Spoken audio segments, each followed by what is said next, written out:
Has a seemingly insignificant sound ever shattered your entire world? For one mother, that sound was her daughter-in-law's laugh. When she proudly presented the inheritance, her late husband left her a barren piece of land worth just $50. But filled with a lifetime of dreams, that contemptuous laugh trampled on everything she held sacred. She looked to her son, searching for him to defend her, to affirm that his father's memory was priceless. But he just averted her gaze, and his silence was far crueler than the laugh itself. She suddenly realized she was completely alone in her own home. Would you have the courage to accept that the child you love is helping someone else mock your own family's legacy? Discover the answer in our story today. Subscribe to our channel, Deepu Cater Stories. Leave a like, and let us know in the comments which city you're watching from.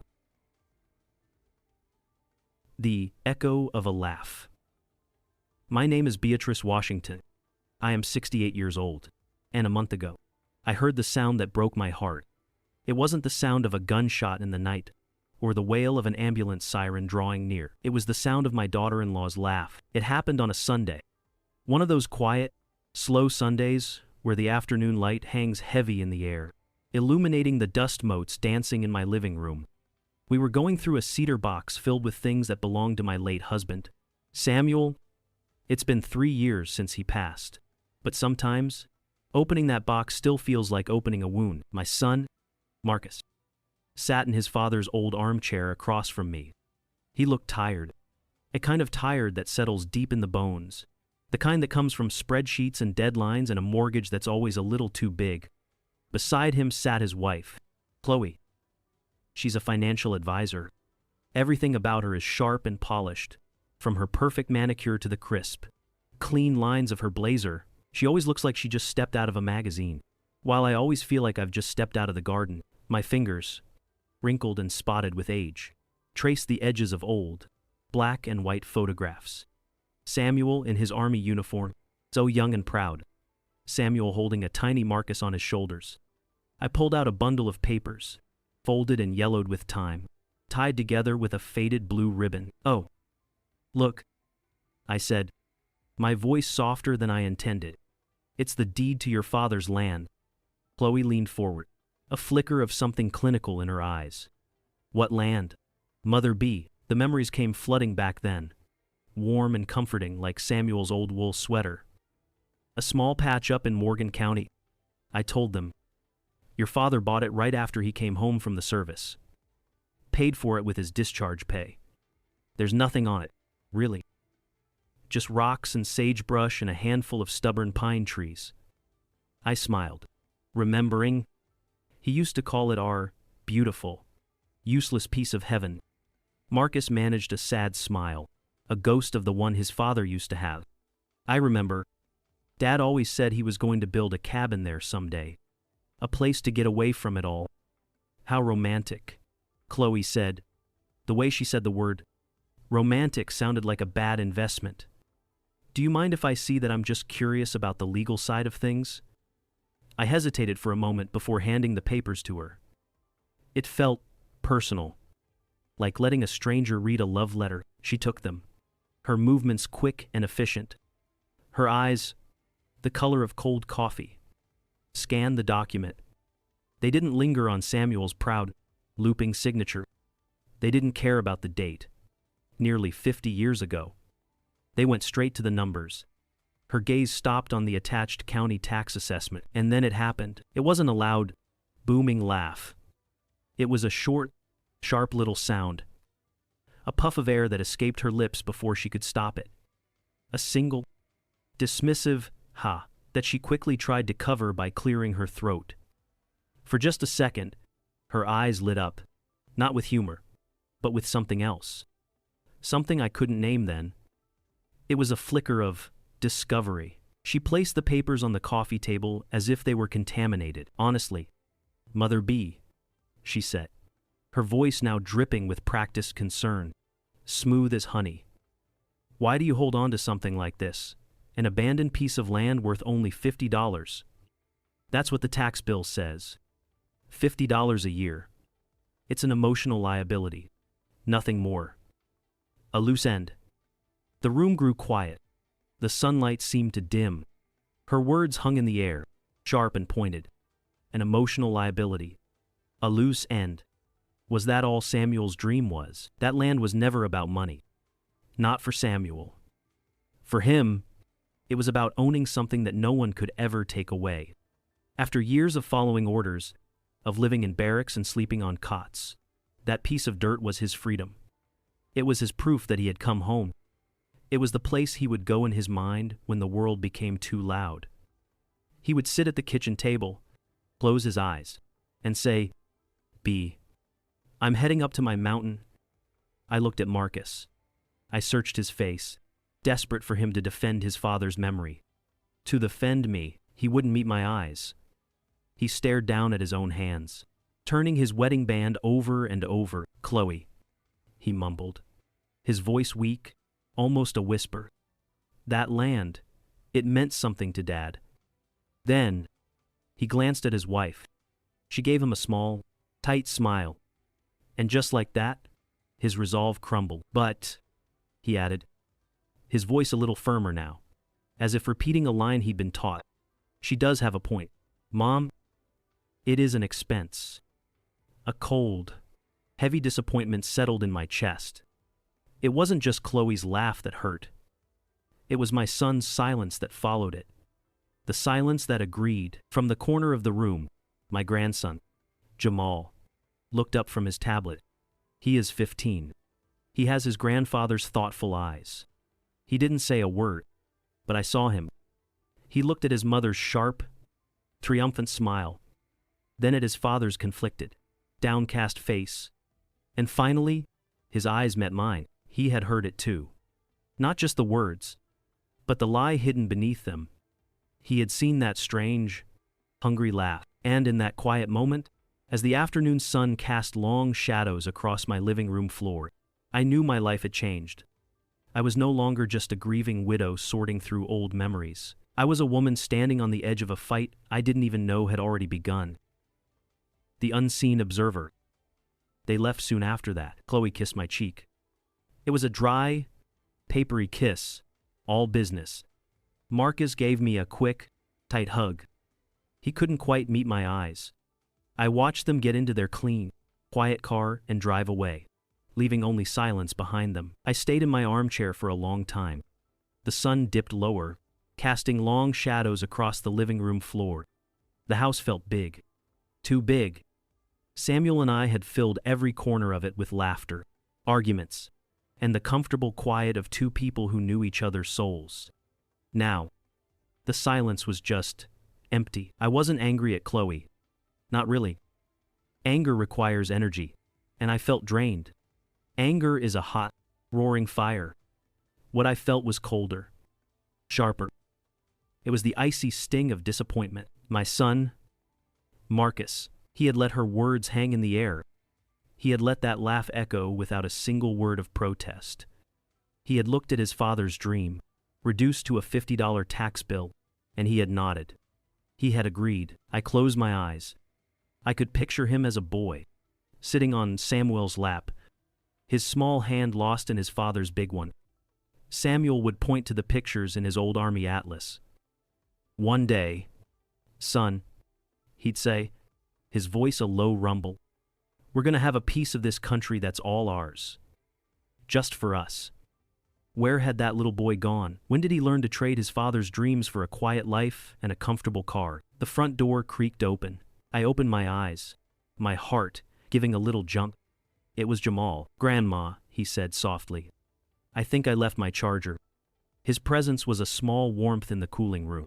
He was tall for 15, with the same thoughtful eyes as his grandfather. He didn't fill the silence the way Marcus and Chloe did, with chatter and plans. He just existed in it, peacefully. "It might be in the kitchen, honey," I said, my voice hoarse. He nodded. But he didn't go to the kitchen. Instead, he walked over to my armchair and knelt beside it. He held up his tablet. The screen was bright in the dimming light. "Look what I can do now." "Grandma," he said. His tone was light, casual. The way a teenager shows an old person a new piece of technology. He tapped the screen a few times. An image appeared. It was a satellite view of green and brown hills, crisscrossed with tiny roads. I can zoom in anywhere in the world, he said, his fingers pinching and spreading across the screen. The image grew larger, sharper. I could see clusters of trees, the glint of a stream. See, he said, his finger tapping a specific spot. That's it. That's Grandpa Samuel's land. I leaned closer. It was just as I remembered. A rugged, forgotten little patch of earth. Beautiful. Useless. I smiled. A real smile this time. That's amazing, Jamal. It's like being a bird. He nodded, but his eyes were fixed on me. Watching. Waiting. Then he said it. The words that would change everything. Yeah, he said, still in that same casual tone. My mom looks at this all the time. She says she's studying the topography for a project. He said the word topography carefully, as if testing it out. I sat back in my chair. The warmth I had felt from his presence was gone, replaced by a sudden chill. Topography. It's a $5 word for the lay of the land. The hills, the valleys, the slopes. Chloe. A woman who measured the world in profit margins and market trends.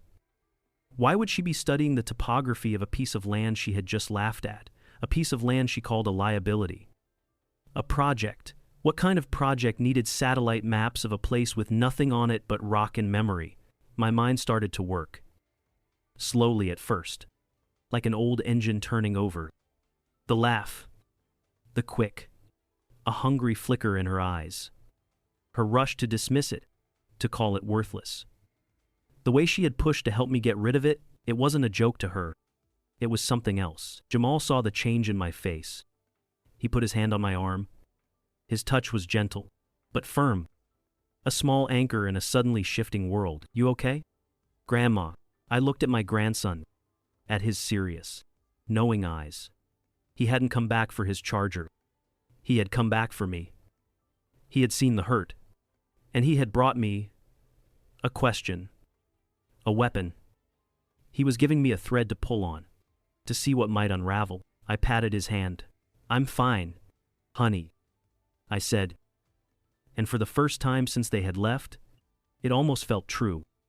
The hurt was still there, a dull ache in my chest. But now, something else was stirring beside it. Suspicion. It was a small, cold seed. But I knew, even then, that it had just been planted in fertile ground. And I would water it. I would let it grow. I had to. For Samuel, for the little boy my son used to be, and for myself. The digital whispers. That night, sleep was a stranger. I lay in bed, the silence of the house pressing down on me. The moonlight cast long shadows across the floor, making familiar shapes seem strange and threatening. The words from that afternoon kept replaying in my mind. Chloe's smooth, dismissive tone, Marcus's weak defense, and Jamal's eyes. That boy had seen something. He knew something. The way he had shown me that map on his tablet, it wasn't an accident. It was a signal. A warning. Sent from a child who couldn't speak the words aloud. My heart was a heavy stone in my chest. A part of me wanted to let it go. To believe it was all a misunderstanding. To believe my daughter-in-law was just practical, and my son was just tired. But the librarian in me, the part that spent 40 years searching for the truth, hidden between the lines of books, wouldn't let it rest. The next morning, I picked up the phone. My hand was trembling just a little as I dialed Jamal's number. It felt wrong, like I was pulling my own grandson into a conspiracy. But I had no one else to turn to. He answered on the second ring, his voice quiet. Jamal. I started, trying to keep my own voice steady. Grandma needs you to do something for me. And it has to be our secret. There was a pause on the other end. I could hear him breathing. Okay. Grandma, he said. His voice was serious. Mature. Your mother, I said, the words feeling like gravel in my mouth. She mentioned she was researching some projects. For her work? Can you see what kind of projects she's been looking at quietly? I didn't have to explain what I meant. He understood. I can try, he said. The family computer has a shared search history. I'll call you back. He hung up, and then the waiting began. I couldn't sit still. I paced the length of my small kitchen, my footsteps echoing on the linoleum floor. I made a pot of coffee I didn't drink. I stared out the window at the empty street. Every minute stretched into an hour. Every car that passed made my heart jump. I was a spy in my own life, waiting for a message that I both craved and dreaded. What if I was wrong? What if I was turning my grandson against his own mother for no reason? The thought made me feel sick. But what if I was right? The phone rang 2 hours later. It was a blocked number. My heart hammered against my ribs. I answered. Grandma. It was Jamal. He was whispering. I could hear the faint sound of a television in the background. I'm here, I whispered back, clutching the receiver. I found some things, he said. His voice was tight. Mom was looking at a lot of stuff last night. After you all left, I held my breath. What kind of things? Jamal, geological surveys, he said. From Morgan County. And articles about mineral rights. Mineral rights. The words didn't make sense at first. What else? I pressed. He took a shaky breath. She searched for rare earth mineral deposits in the Appalachian Range. She searched for North Carolina mining laws. And, Grandma, what is it? Sweetheart. She searched for the current market price of something called lithium. Lithium. I knew that word. It was in batteries. All our phones. For electric cars. It was valuable. Very valuable. My hand went to my mouth. The kitchen seemed to tilt around me. I sank into a chair. The laugh. That short, sharp laugh. It wasn't a laugh of ridicule. I finally understood. It was the sound of a prospector striking gold. It was the sound of a hunter spotting its prey. She wasn't laughing at a useless piece of land. She was laughing at me. At my ignorance. She was laughing because she had just stumbled upon a lottery ticket, and she thought the owner was too old and too foolish to ever cash it in. The pieces clicked into place with a horrifying clarity.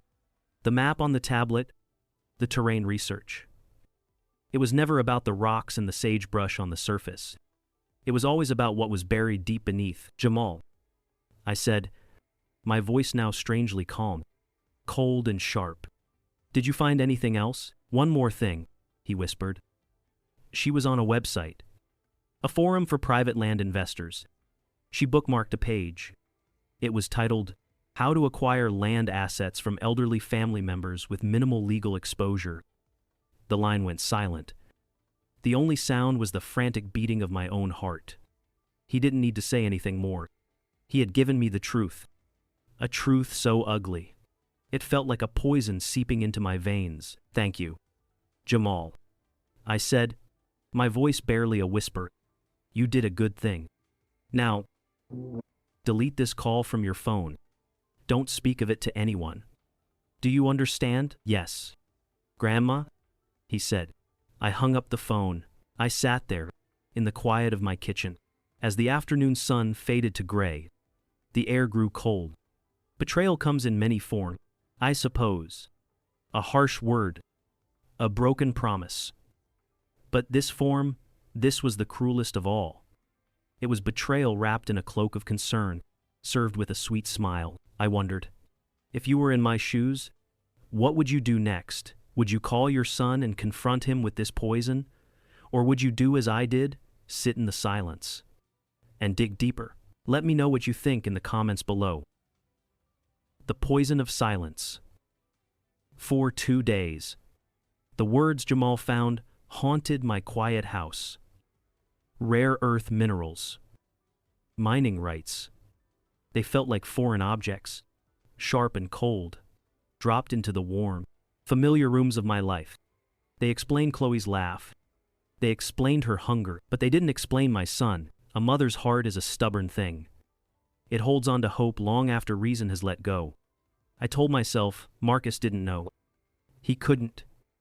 He was just a man trying to keep peace in his home, caught between a pragmatic wife and a sentimental old mother. I had to believe that. If I didn't, a part of me would break that could never be fixed. I knew I had to find out. For certain. So, I decided to conduct a test. A small, Painful test. My hands trembled as I picked up the phone on Wednesday morning. My knuckles were white against the black plastic. I stared at Marcus's name on the screen for a long time. It felt like I was about to dial a stranger. I took a deep breath, the way you do before diving into cold water. Then I pressed the button. He answered on the third ring. "Hey, Mom. Everything okay?" His voice was rushed, distracted. I could hear the clicking of a keyboard in the background. I tried to make my own voice sound a little frail, a little tired. "Oh, everything's fine. Son, I was just thinking about what." Here it was. The lie. It felt heavy on my tongue. "Well, the rain last week, a shingle came loose on the roof. The repairman said it's a bigger job than I thought."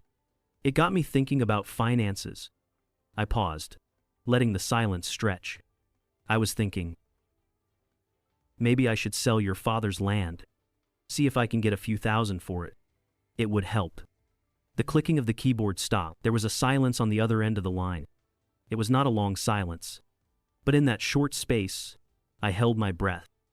A tiny, foolish part of me prayed he would say, "No, Mom, don't do that. That land is Dad's legacy. We'll figure out the money for the roof some other way." I prayed for the son I had raised, but it was a different man who answered. "Mom," he began, his voice slow and careful. "The way you speak to a child. Don't rush into anything. Selling to a stranger. The paperwork is a nightmare. You don't know who you're dealing with." My heart began to sink. He wasn't surprised. Not at all. Then he delivered the final blow. "Tell you what," he said, and I could almost hear the forced concern in his voice. "How about this? Chloe and I will buy it from you. We can give you $5,000. It'll help you with the roof, and we can keep the land in the family. That way, everyone wins. Everyone wins." The words echoed in the hollow space that was opening up inside my chest. He was bargaining for his father's legacy. He was putting a price tag on a place that was meant to be priceless. $5,000. Was that what my son thought his father's dream was worth, or worse? Was that what he thought I was worth? He knew. Maybe he didn't know about the millions in minerals. Maybe he only knew a smaller lie Chloe had told him. A $5,000 lie. But he knew it was a lie, and he chose to be a part of it. I couldn't speak. The words were gone. The frail, old woman who had made the call had vanished, and in her place was someone else. Someone cold and quiet. "Mom, are you there?" Marcus asked. I looked at the receiver in my hand. It felt like a dead weight. Without a word, I pressed the button to end the call. I set the phone down gently on its cradle. The silence that followed was different. It wasn't the peaceful quiet of an empty house anymore. It was the silence of a tomb. The poison of my son's quiet complicity had done its work. Something inside of me had died, and I knew, in that moment, that I was truly alone in this fight. The hope I had clung to was gone, but in its place, something else was beginning to grow. Something harder, something colder, something that would not break. The words in the box. After I hung up the phone with Marcus, I did not cry. The hurt was too deep for tears. It was a cold, hollow ache in the center of my chest. The kind of ache that reminds you that you are utterly, completely alone. I walked up the stairs, my hand trailing along the smooth oak banister. Each step creaked under my weight. The sound of my own loneliness in the quiet house. I went into the small room at the end of the hall, the room that used to be Samuel's office. It still smelled faintly of him. A mix of old books and peppermint. I needed to feel him near me. I needed to remember I was not always this alone. In the corner, under the window, sat his old oak box. It wasn't a treasure chest, just a simple, sturdy box where he kept the things that mattered. His medals from the army, tucked away in a velvet pouch, faded photographs, and letters. Bundles of letters tied with faded blue ribbon. The ones he wrote to me when he was overseas. I sat on the floor and opened the lid. I ran my fingers over the cool metal of his medals. I picked up a photograph of a young Samuel, impossibly handsome in his uniform, his smile so bright it could have lit up the whole room. For a long time, I just sat there, breathing in the past, letting the memories wash over me, a gentle tide against the sharp rocks of the present. Tucked at the very bottom, beneath the last bundle of letters, was something else. A small, leather-bound notebook. I had never seen it before. His handwriting was on the first page, strong and clear. For my B. It said, "In case I forget to tell you." My fingers trembled as I turned the pages. It wasn't a diary. It was a book of thoughts, of memories. He wrote about his childhood, about the war, about the day he met me. And then, he wrote about the land. My eyes scanned the familiar, looping script. "They see rocks and dust," he wrote. "But I see a story. This land is less than a mile from the old railroad line. The line our ancestors helped build after they were freed. They didn't own the land they worked on, Bia. They never owned anything but the sweat on their backs and the hope in their heart. They laid down those tracks, tie by tie, so that their children, and their children's children, could travel somewhere they couldn't. I bought this piece of earth because it's the closest I could get to their beginning. It isn't an investment. It's an anchor. It's where we started." The words blurred. The cold ache in my chest began to thaw, replaced by a profound, heart-swelling warmth. It was never about a cabin. It was never about money. It was about honor. About history. A history my own son was willing to sell for $5,000. Chloe hadn't just laughed at a piece of paper. She had laughed at the struggle of generations. She had laughed at the very soul of our family. I turned the page. Tucked into a small envelope glued to the back cover was a folded piece of paper. It was a copy of a clause from his will. I remembered the lawyer skimming over it, calling it a non-binding request. A sentimental wish. Chloe must have seen it too and dismissed it just as quickly. But seeing it now, through Samuel's eyes, the words were not a request. They were a command. His handwriting was firm, as if etched into the paper. "It is my wish," he wrote, "that this land should not be sold or transferred, unless my son, Marcus, and my grandson, Jamal, spend one weekend together upon it. They must walk the ground where their story began. They must understand their roots.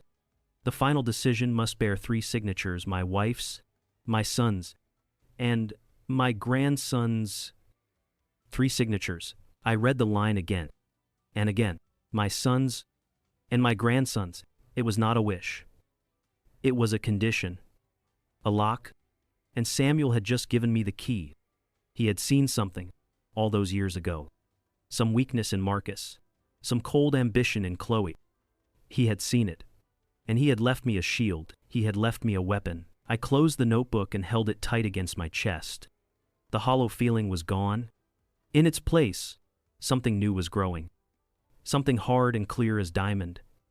It wasn't hope, not yet. It was purpose. This was no longer about stopping a greedy woman. This was about protecting a legacy. Samuel's legacy. Our legacy. I stood up, my joints protesting, but my back felt straighter than it had in years. I walked over to the window and looked out at the setting sun. For the first time since that Sunday afternoon, I smiled. It was not the soft, gentle smile of a grieving widow. It was the smile of a soldier. And I finally knew what I had to do. The alliance. The day after I found Samuel's notebook, I did not cry. Crying was a luxury I could no longer afford. The grief was still there, a heavy stone in my gut, but something new had settled on top of it. Something hard and clear as glass. Purpose. I picked up the phone. My fingers felt steady as I dialed. It was time to call my only ally, Jamal. I said, when he answered. My voice was low and even. I did not sound like his grandmother. "I need you to come over. Not for cookies.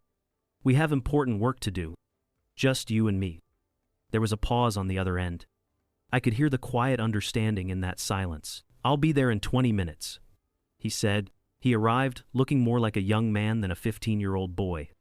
He walked into my living room and his eyes immediately found the old leather-bound journal and Samuel's will, laid out on the coffee table like battle plans. He did not ask about video games or what was for dinner.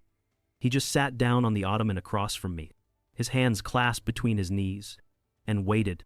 He waited for his general to give him his orders. Your mother thinks I am a foolish old woman. I began, my voice quiet but firm. And your father is lost right now. That is why this falls to us. I pushed the journal towards him. Before this is over, you will hear words like minerals and lithium and property value. They will talk about millions of dollars. But that is not what this is about.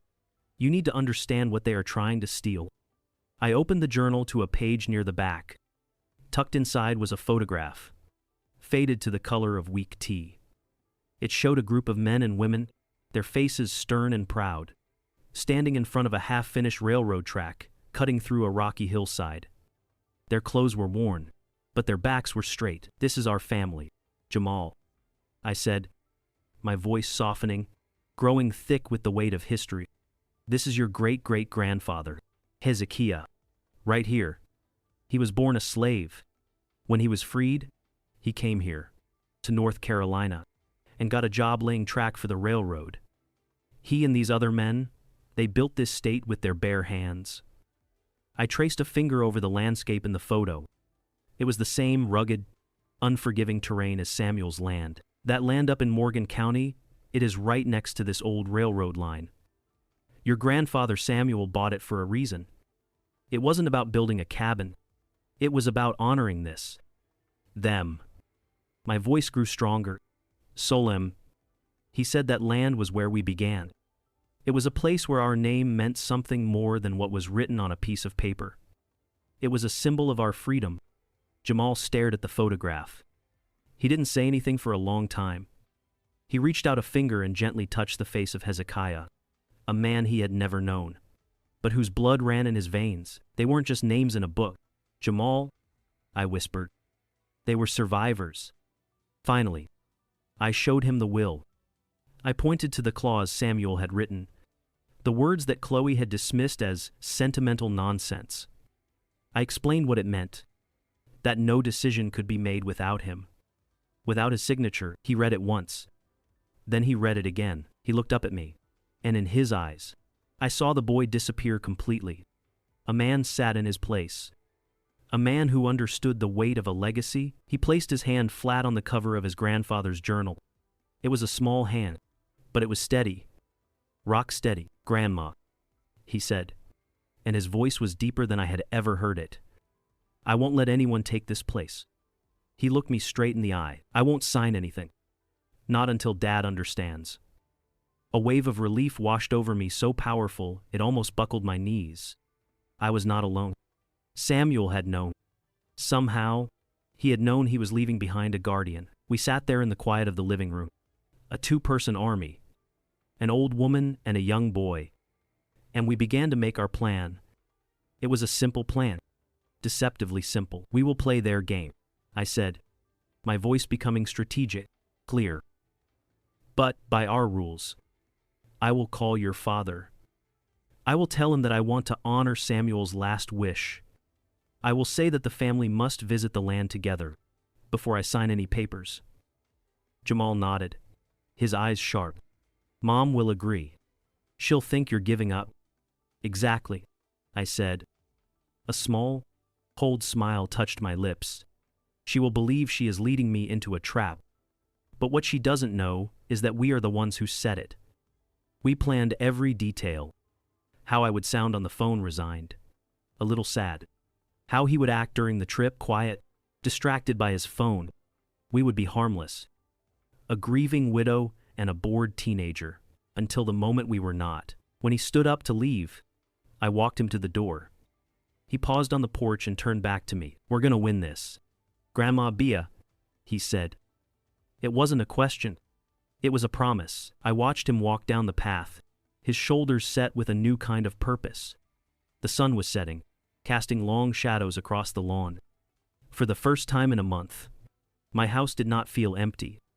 It felt like a headquarters. And I was no longer just waiting for the next blow to fall. I was preparing for battle. The journey to the truth. The hardest phone call is the one where you have to pretend. I rehearsed the words in my head all morning.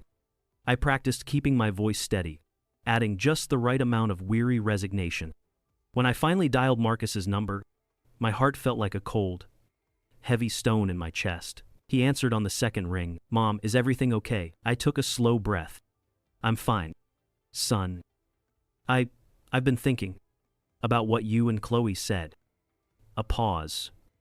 I could almost hear the gears turning in his head. Okay, he said. Cautious. You're right. I continued, the lie tasting like ash in my mouth. It's time to be practical. But before I sign anything, I want to do one last thing. For your father. What is it? Mom, I want us to go to the land. All of us. Just for a day. It was Samuel's wish that we all see it together. I feel like I owe him that much. The silence on the other end of the line was telling. He was consulting with his wife without saying a word. I could picture her nodding, a triumphant little smile playing on her lips. She would see this as a sentimental old woman's final surrender. The perfect cover for their victory, of course. Mom, Marcus finally said, his voice laced with a false warmth that hurt more than any argument. That's a wonderful idea. We'll do it this Saturday. The drive up to Morgan County was 2 hours of quiet warfare. Chloe was in the passenger seat, radiating a kind of predatory cheerfulness. She talked about the future, a cruise to Alaska, a kitchen renovation. Her words were bright and shiny, filling the car like cheap perfume. She was spending the money before she even had it. She never looked at me in the rearview mirror. Not once. To her, I was already a ghost. Marcus drove. His knuckles were white on the steering wheel. He stared straight ahead at the highway, his face a stone mask. He didn't look at his wife's excited chatter, and he didn't look at me. He was a man trapped between two worlds, and the silence was his only refuge. I sat in the back with Jamal. My grandson didn't play on his phone. He didn't listen to music. He just watched. In the reflection of the window, I saw his eyes, steady and serious. He watched his father's tense shoulders. He watched his mother's brittle smile. He was our silent witness, the keeper of the truth in a car full of lies. After an hour, the city melted away. The highways gave way to winding country roads. The landscape began to change. Tall pines scraped against a pale blue sky. The air grew cooler, cleaner. I rolled down my window and breathed it in. It smelled of earth and rain and memory. It smelled like Samuel. We turned onto a gravel road, the tires crunching over loose stones. The car bumped along for another mile before Marcus pulled over. This is it, he said quietly. We got out. The silence was the first thing that hit you. It was a living thing, a deep, resonant quiet broken only by the whisper of the wind through the tall grass. Before us, the land rolled away in gentle waves of green and brown, dotted with wildflowers and ancient, moss-covered rocks. It wasn't a dramatic landscape. It wasn't a postcard. It was just real. Honest. Chloe stood with her arms crossed, her expensive shoes already dusty. Well, she said, trying to keep the disappointment out of her voice. It's rustic. I didn't answer her. I was watching Marcus. My son stood frozen, looking out over the hills. His face, which had been so tight and closed off in the car, began to soften. His shoulders relaxed. He took a deep breath, and it was as if he was breathing for the first time all day. He walked, slowly, toward a large, flat rock near the edge of a small clearing. I knew that rock. It was Samuel's thinking spot. Marcus stopped in front of it and hesitantly reached out, his fingers tracing the patterns of moss and lichen, just as his father used to do. He was a boy of 10 again, listening to his father tell stories about the stars. He was a young man of 20, listening to his father's advice about life. He was a new husband, bringing Chloe here to meet the ghost of the man who had shaped him. All those versions of my son were standing there on that hill, and they were all at war with the man he had become. I walked over to him, my own footsteps silent on the soft earth. I stood beside him, but I didn't speak. I didn't have to. The land was doing the talking for me. It was reminding him of who he was, who he was supposed to be. The sun was beginning to dip lower in the sky, casting long shadows across the valley. The light turned golden, and the air grew still. For a moment, it felt as if Samuel was standing there with us, his hand on his son's shoulder. I saw the struggle in my son's eyes, A flicker of the Marcus I knew, the good man I had raised. He was seeing it now. He was seeing that this place wasn't just $50 a year in taxes. It was a cathedral of memories. It was the heart of our family. The hardest battle wasn't against Chloe's greed. It was the battle for my son's soul. And I knew, standing there in the fading light, that the fight was far from over. If you are still listening, if you have journeyed this far with me, please do me a kindness. Comment "I stand with" below, so that I know I am not alone on this path. Your presence is the greatest encouragement for me to tell the final part of this story, the part we have all been waiting for. The confrontation.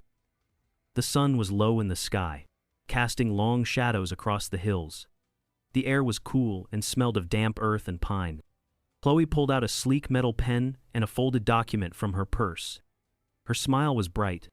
Too bright. "Well, this has been a lovely trip down memory lane," she said, her voice light and breezy. "Now that we've all had a chance to say our goodbyes to the place, shall we get this sorted?" She clicked the pen. The sound was sharp, final. Marcus shifted his weight from one foot to the other. He wouldn't look at me. He wouldn't look at the land. He just stared at a loose rock near his shoe. I took a deep breath. The air filled my lungs, and with it came a strength I didn't know I had. It was the strength of this place. Of the people who came before me, I did not look at the papers in Chloe's hand. I looked at my son. "Before we sign anything," I began, my voice steady. It did not tremble. "I want to tell you a story." Chloe sighed. A small, impatient sound. "Mother B, really? We don't have time for."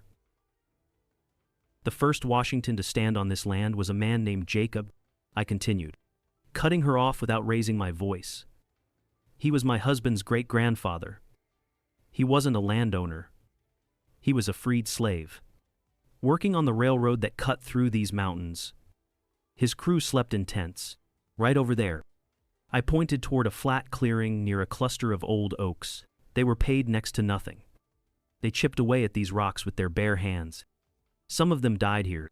From exhaustion, from the cold, they laid down tracks so that other people could build their futures. I took a step closer to Marcus. They never owned anything. They couldn't. But they left something behind. They left their sweat and their blood in this soil. They left their story. I let the silence hang in the air. The only sound was the wind rustling through the dry grass. When Samuel bought this land, he wasn't buying rocks and dirt. Chloe. He was buying back a piece of his family's history. He was honoring the men who worked this ground so that he, one day, could be free enough to own it. My gaze was locked on my son. Only on him. The legacy your father left you, Marcus, is not under the ground. My voice dropped, each word landing like a heavy stone. It is in your blood, and you were going to sell it. For $5,000. That was when he broke. It was not a loud, dramatic cry. It was a silent collapse. His shoulders slumped. His knees buckled. And my son, my 40-year-old son, knelt on the hard, dusty ground and covered his face with his hands. The sounds that came from him were choked, full of a shame so deep it shook his entire body. "I'm sorry. Mom," he sobbed, the words muffled by his fingers. "I'm so sorry. I knew she had a plan. Not the whole thing. She told me we could make $50,000, just enough to pay off the debts. I told myself it wasn't a lie. I told myself we were just being practical." Chloe's face had turned to stone. The sweet smile was gone, replaced by a cold fury. "Get up, Marcus," she hissed. "Don't be so pathetic." He didn't move. He just knelt there, broken. Chloe turned on me, her eyes like chips of ice. "You see what you've done, you and your sentimental stories? You're poisoning him against me." She was still trying to act, still trying to play the victim. That's when Jamal stepped forward. He held up his phone. His face was calm. His voice was cold and clear. "Dad," he said, looking at his father on the ground. Mom wasn't interested in $50,000. He turned the phone so Chloe could see the screen. I couldn't see what was on it. but I saw the color drain from her face. She was searching for reports on lithium deposits in Morgan County. Jamal said, his voice unwavering. She was looking up mining rights. She was estimating land values in the millions. She started planning this right after Grandpa Samuel passed away. The air crackled. The truth was finally out. Ugly and undeniable, Chloe stared at her son. For a moment, she looked stunned, defeated. Then, something inside her snapped. The mask didn't just fall off. It shattered. She let out a raw, ugly scream. A sound of pure rage. "So what?" she shrieked, her voice echoing across the hills. "So, what if I did? At least I see the world for what it is. A place where you take what you can get." She pointed a trembling finger at me. "You people just want to cling to rocks and dusty old stories. I see a future, a real future, one that doesn't have room for you or your useless memories." She stood there, breathing heavily, her face twisted with a hatred so profound it was terrifying. And in that moment, I saw her for what she truly was. Not just a greedy woman, but a person so empty inside that the only thing she could value was money. My son slowly got to his feet. He looked at the woman he had married, and I could see in his eyes that he was not looking at his wife anymore. He was looking at a stranger. The reckoning. After Chloe's words, a different kind of silence fell upon the land. It wasn't the peaceful quiet of nature, filled with the hum of insects and the rustle of leaves. It was a heavy, broken silence, the kind that follows a terrible storm, when the world holds its breath, waiting to see what is still standing. All you could hear was the wind whistling through the tall grass.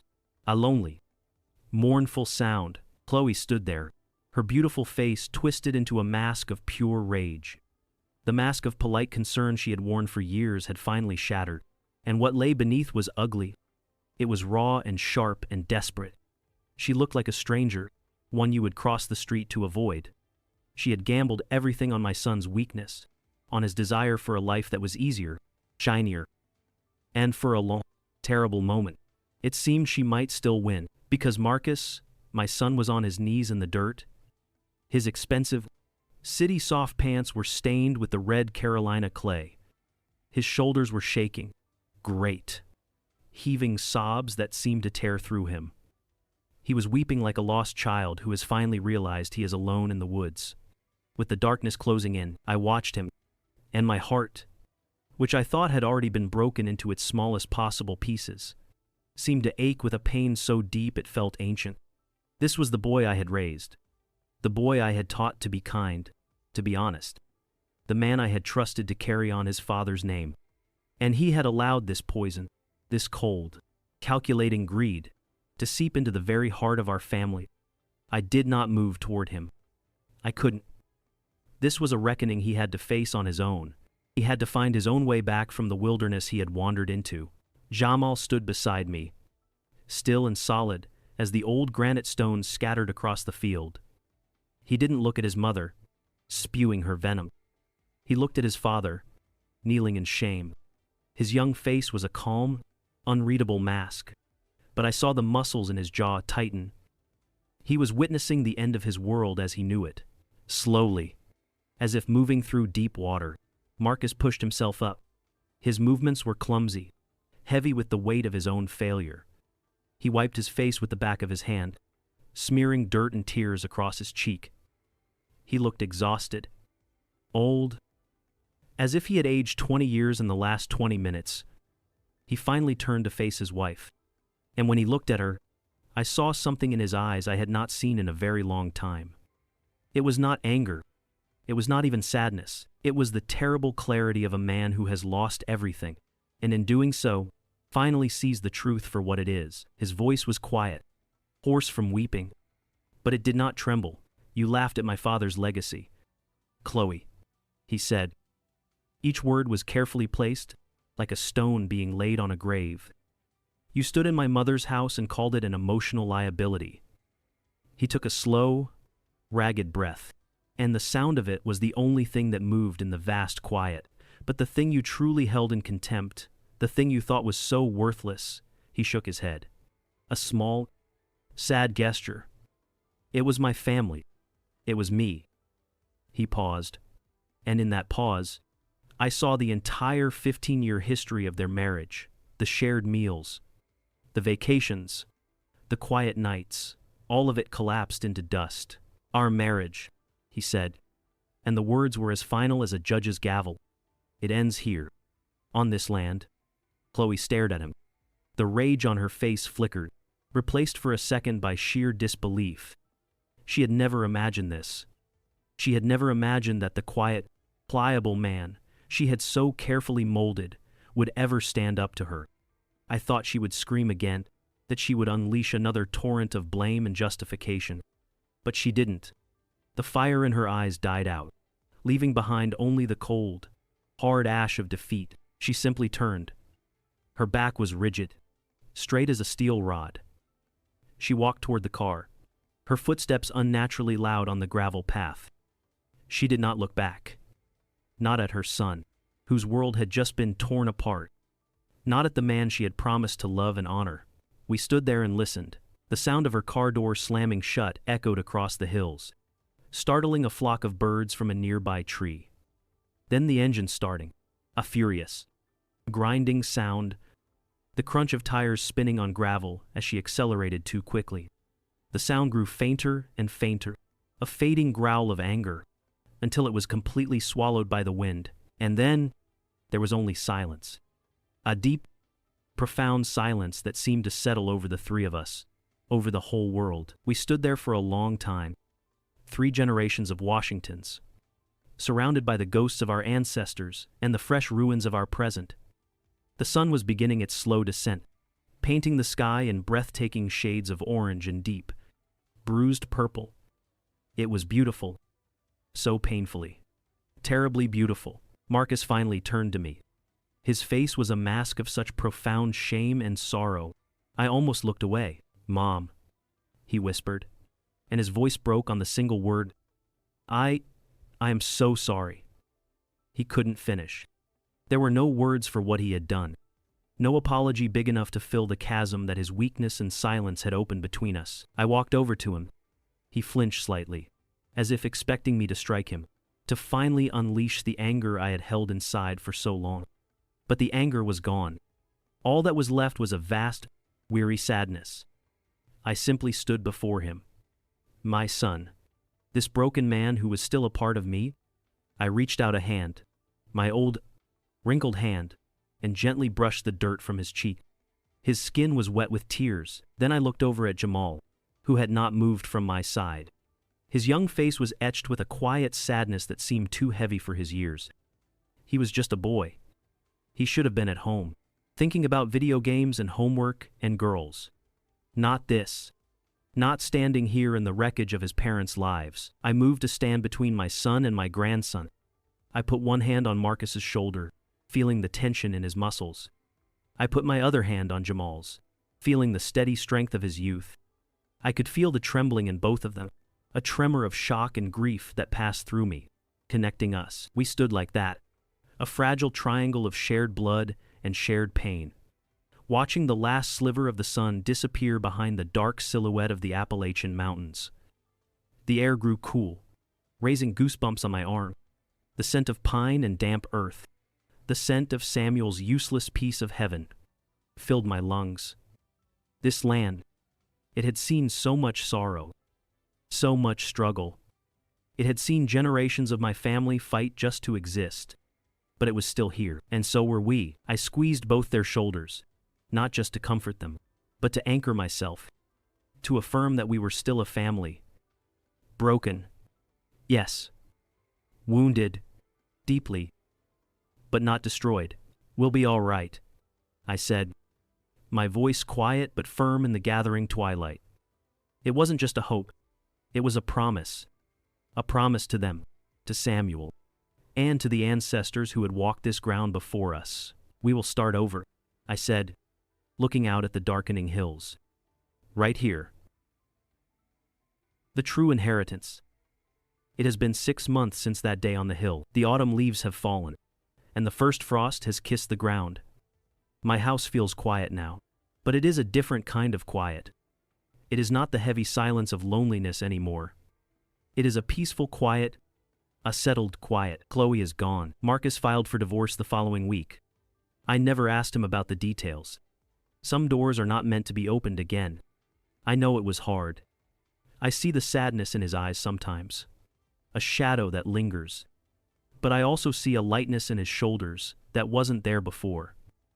He is free from a weight I never fully understood. He and Jamal come over for dinner every Sunday now. Without fail, Marcus brings the groceries, and Jamal helps me in the kitchen. We don't talk much about what happened. We don't have to. The forgiveness is in the small things. It's in the way Marcus now looks me directly in the eye when he speaks. It's in the way Jamal puts his hand on my shoulder as he passes by my armchair. It's in the smell of the beef stew simmering on the stove. A scent that finally feels like home again. The land is still there. Of course. Untouched. We received a formal offer from a geological survey company a few months ago. The numbers on the paper were staggering. Enough to change a person's life. Enough to make you forget who you are. I looked at the offer, and I saw Chloe's hungry eyes. I saw the desperation in my son's face. I saw the price tag the world wanted to put on my husband's soul, and I said no. Marcus and I sat at my kitchen table, the same table where I had felt so alone. And we made a new plan. We established a small family fund. We named it the Samuel Washington Heritage Trust. We decided that if we ever choose to lease the mineral rights, and that is a very big if, the money will not go into our pockets. It will go towards Jamal's college education and his children's education after him. A portion will also be donated to the local historical society to help preserve the stories of families like ours in Morgan County. The land will provide, but it will not be sold. Its purpose is not to make us rich. Its purpose is to keep us rooted. Sometimes, when the house is still and the night is deep, I think about all that has passed. I don't feel anger anymore. Just a profound, quiet understanding. That laugh, the one that echoed in my heart for so long, it taught me things I never thought I needed to learn at 68 years old. I have learned that, as parents, we give our children more than just food and shelter. We give them a story. It is the story of where they come from, of the struggles and triumphs of those who came before them. We think the story is enough. We think they will just absorb it. But if we do not tell that story clearly, and often, the world will rush in and write a different one for them. A louder, shinier story. A story about money and status and what other people think. A story where a piece of sacred ground is just an asset, and a mother's love is just an emotional liability. My son learned a hard lesson. He learned that the pressures of this modern world, the bills and the deadlines and the desire to keep up, can make a man deaf to the whispers of his own conscience. He thought he was just making a practical choice, a small compromise. But he now knows that legacy isn't something you simply inherit when someone dies. It is the choices you make every single day to protect it. It is the moment you decide that your integrity is not for sale. Not for $5,000, and not for $50 million. That is the true inheritance. The strength to say no. This world we live in, it is a noisy place. It has a price for everything, but it knows the value of almost nothing. We have become so good at calculating the worth of a piece of land, but we have forgotten how to feel its spirit. We can measure the minerals beneath the soil, but we can no longer hear the echoes of the ancestors who walked upon it. Samuel's legacy was never the lithium buried deep in the earth. That was just dirt. His legacy was the reminder that the most valuable thing we will ever own is our own story, our roots. It is the one thing that connects us to the past and guides us toward the future, and that is something you can never put a price on. It is something that can never, ever be sold. Thank you for staying with Beatrice until the end. This story, for me, is a powerful reminder that the loudest battles are often fought in the quietest moments. And true strength isn't about shouting, it's about standing firm. Has a quiet moment ever changed everything for you? I would love to hear about it below. Your interaction truly matters. A simple like helps others find us. A share extends the conversation. And subscribing to Deepu Cater Stories means you'll never miss a story that stays with you long after it's over. I look forward to sharing another piece of my heart with you in the next one.